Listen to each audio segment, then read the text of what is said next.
ক্ষমতা কি জিনিস রে ভাই? একসময় এই ছাত্রলীগের পোলাপানের ভয়ে এই সালাউদ্দিন আম্মার টাম্মার সব পালাইয়া ছিল। মানে কেউ কথা বলারই চান্স পায় নাই। বিশ্ববিদ্যালয় তো দূরের কথা, বাইরে কোথাও কথা বলার চান্স পায় নাই ছাত্রলীগের পোলাপানের জন্য। আর সেই ছাত্রলীগের পোলাপানকে আজকে সালাউদ্দিন আম্মার একাই বেলসা নিয়ে পুরা ক্যাম্পাস থেকে বিদায় করে দিতেছে। মানুষ ধরিয়েও রাখতেছে না সালাউদ্দিন আম্মারকে, শুধুমাত্র একজন। ক্ষমতা আপনি কি জিনিস ভাই বুঝতে পারছেন? ক্ষমতা নাই মানে কোনো শক্তি নাই হাজার জন মিলিয়ে। যেমনটা মনে করেন যে একটা মাঠের ভিতরে হাজারটা ছাগল কিন্তু বাঘ একটাই, বাঘ যখন হুংকার দিবে পুরা ছাগল ছপ্পন ছাড়া, মানে মাঠ ক্লিয়ার। ক্ষমতা এমনই জিনিস যেটার উপর দিয়ে কেউ কথা বলার কোনো সুযোগ নাই।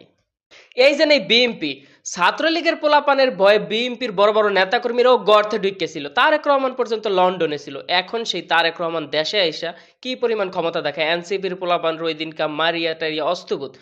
এই ছাত্র দলের পোলাপান যেই সময় গর্তে ছিল ওই সময় ছাত্রলীগের পোলাপান পুরা ক্ষমতা দেখাইছে। আর এখন সেই ছাত্র দল আজকে ক্ষমতা পাইয়া এনসিপির পোলাপানের উপর আবার অত্যাচার চালাইতেছে।